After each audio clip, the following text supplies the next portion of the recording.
বিসমিল্লাহির রহমানির রহিম। সকল প্রশংসা আল্লাহর, সকল ক্ষমতার মালিক আল্লাহ মহান। আসসালামু আলাইকুম আমার প্রাণ প্রিয় সকল আপনজন, কেমন আছেন?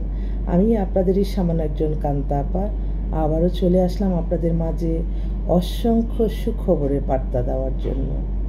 আলহামদুলিল্লাহ, আলহামদুলিল্লাহ, আলহামদুলিল্লাহ। আল্লাহ মহানের কাছে হাজারো লক্ষ কোটি শুকরিয়া আদায় করছি। আল্লাহ মহান সুন্দরভাবে মানুষের কল্যাণে কাজ করার তৌফিক দান করেছেন বলে। আমার ভিডিওটা যারা দেখবেন অবশ্যই শেয়ার করে দিবেন, সাবস্ক্রাইব করে নেবেন, লাইক দিবেন। বিয়ে শাদীর কাজ প্রতিটা ঘরে ঘরেই আছে। আমাদের সাথে যোগাযোগের নাম্বারটা বলে দিচ্ছি, 01785444124। আরেকটা নাম্বারও আছে 01711860261। আসলে আজকে খুব ভালো লাগছে, কারণ আজকে আলহামদুলিল্লাহ 6 রোজা, কালকে গতকালই শেষ করলাম। মানে আল্লাহর আদেশ যখন আমি পালন করতে পারি তখনই আমার সবচেয়ে আনন্দের সময়। আমি যতটা সময় আমি ইবাদত বন্দি করি আমার জীবনে, সেটাই আমার সবচেয়ে বড় আনন্দের সময় এবং মানুষের কল্যাণের মাঝে। যেমন এই বিয়ে শাদীর কাজটা, এটা আমি তো প্রতিটা ক্ষণ প্রতিটা মুহূর্তে আল্লাহর কাছে লজ্জিত হয়ে যাই। আলহামদুলিল্লাহ, আলহামদুলিল্লাহ, আলহামদুলিল্লাহ। আল্লাহর রহমত বরকত কোথা থেকে আসে? একমাত্র আল্লাহ। মানে আমি সেটা প্রতিটা ক্ষণ উপলব্ধি করি। তাই আমি আপনাদেরকে আমার একটাই অনুরোধ, প্রতিটা মানুষ যখন আমাদের কাছে আপনাদের বায়োডাটার ছবি দিবেন, আপনাদের চয়েসটা বলে দিবেন, আপনারা মানে সবসময় ইবাদত বন্দেগীর মাধ্যমেই থাকেন। মেধা পরিশ্রম করেই তো এগিয়ে যেতে হয় মানুষের। পাশাপাশি আপনার মেন যেটা, আপনি কাজের ফাঁকে ফাঁকে ইবাদত বন্দেগী করবেন, মানুষের কল্যাণ করবেন এবং আল্লাহর আদেশ নিষেধ মেনে চলবেন। তাহলেই দেখবেন সব কিছু আল্লাহর রহমত এবং বরকত চলে আসে। পৃথিবীর মানে এই ক্ষণিকের দুনিয়ায় এসে আমরা একটু ভালো থাকার জন্য, একটু ভালোভাবে আমরা সব কিছু আল্লাহর আদেশ মেনে আমরা যদি ভালোভাবে সুন্দরভাবে থাকি, সেটাও কিন্তু আল্লাহ পরিষ্কার পরিচ্ছন্নতা সব কিছুতে আল্লাহ পছন্দ করে। তো আমি বলবো প্রত্যেকটা মানুষকে, ভাই ফোন দিতেছে, যে আপনাদের মূল যে মানে জীবন চলার যেটা মেন, এই অনেকে বলছে বিয়েটা দিতে পারছেন না কেন, আবার আরেকজন ফোন করে বলো যে আপা আসলাম আর আল্লাহ মনে ধাক্কা দিয়ে আপনার কাছে নিয়ে এসা বিবাহটা সম্পন্ন হয়ে গেল। আরেকজন বলো যে আপা এতদিন হয়ে গেছে, আরেকজন বলে যে 2 দিন হয় নাই। আমার এত ফোন, এত ইনফরমেশন আসতেছে, আমি আপনাদের প্রতি অনেক কৃতজ্ঞ। তো এইটাই, পৃথিবীতে ভালো মন্দ সবই থাকবে। আরেক বোন ফোন করে বলে যে আপা আলহামদুলিল্লাহ আমাদের তো বিয়ে হয়ে গেছে। তো এই যে এই কথাগুলি, এগুলি তো আল্লাহর তরফ থেকে আসে এবং সব কিছু চাওয়া পাওয়া সব কিছু আমার আল্লাহর কাছেই যাবেন, কিন্তু একজন উসিলার মাধ্যমে করতে হয়। সেই উসিলাটা হচ্ছে আমরাও আপনাদের যখন কাজ নিব তখন অবশ্যই আল্লাহর কাছে আমি কিন্তু প্রতিটা মানুষের জন্য দোয়া চাই, প্রতিটা মানুষের পেরেশানি মুক্ত হয়ে বিবাহ কাজটা যাতে সম্পন্ন হয়ে যায়, এটা সারাক্ষণ আমি এই দোয়ার মাঝেই থাকি। তো যেটা মানে বাস্তব কথা। তো আলহামদুলিল্লাহ, আমি শুকরিয়া জানিয়ে আল্লাহর কাছে শেষ করতে পারবো না। আল্লাহ, আমি লজ্জিত প্রতিটা ক্ষণ প্রতিটা মুহূর্তে আল্লাহর কাছে। তো আপনাদের জন্য আজকে আমার খুব এক্সক্লুসিভ একটা বোন, সে কালকে আমাদের নতুন অ্যাড হয়েছে, তার এক বান্ধবীর বিয়ে দিছি, সে কানাডা থেকে আসছে। মেয়েটা মানে ওই যে ইরানি খুব সুন্দরী মেয়েগুলি আছেন, ওরা আমি দেখে তো অবাক। সে কালকে আমাকে ইনভাইট করছে, আমি গেছি, গুলশানে সে বসে তারপর তার সমস্ত মনের কথা বলল। তার হাজব্যান্ড আজকে 5-6 বছর হয় মারা গেছে, ছেলেটাকে নিয়ে কানাডাতে ছিল। তো ওর আবার গুলশানেই বাসা, মানে অনেক অভিজাত পরিবারের, কিন্তু মেয়েটা এত ধার্মিক।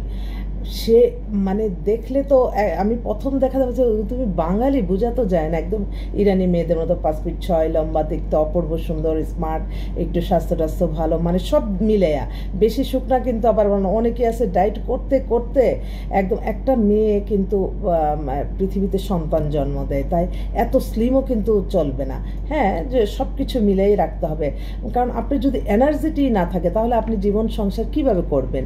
সংসার একটা অনেক বড় ঝামেলা। জার্নি, এই জার্নিটাতে আমাদের সবাইকে ফিটনেস থাকতে হবে। ফিটনেস আমি বয়স হয়ে গেছে দেখে আমার সবশেষ তা কিন্তু না। সবসময় নিজেকে ভালো রাখতে হলে, নিজের এবাদত বন্দেগী বলেন, সংসার বলেন, সব কিছু করার জন্য আপনার সেই ফিটনেসটা থাকতে হবে। তো এই মেয়েটার মাঝে আমি সেটা দেখলাম। সে খুব ফ্র্যাঙ্কলি, আমরা অনেক ছবি তুলছি, তো ও বলছে যে আপু আমি এতদিন তো কোনো চিন্তা করিনি, কিন্তু এখন তো ছেলে বড় হয়ে গেছে, তো আমাকে তুমি একটা ভালো ছেলে যাও, আমি দেশেই থাকবো বা কানাডাতে আসা যাওয়া করবো। আমার ওই কানাডাতে যাই এই সময় যে আমি এই নিজে কাজ করে খাওয়া, রান্না করে খাওয়া, এগুলি খুব মানে ওই বিদেশের জীবন আসলেই কষ্টের। আমরা মনে করি যে আমার অনেক বোনরা ডিভোর্স হয়ে গেলে যে বলে যে আপু আমাকে বিদেশে পাঠিয়ে দেন। এত সহজ না বিদেশের জীবন। হ্যাঁ, আমি কিন্তু বাস্তবতা থেকে বলছি, অনেক অনেক কঠিন জীবন। তো বাংলাদেশে যারা ভালো অবস্থায় আছে, বাংলাদেশে কিন্তু ভালো থাকার অনেক অনেক সম্ভাবনা একটা দেশ। তো যাক, সে এই বোনটার জন্য আমি পাত্র আহ্বান করছি, ওর যেটা রিকোয়ারমেন্ট। কারণ ও মানে বলে যে ছোটবেলা থেকে আমরা এসি, তারপরে গাড়িতে চলে অভ্যাস।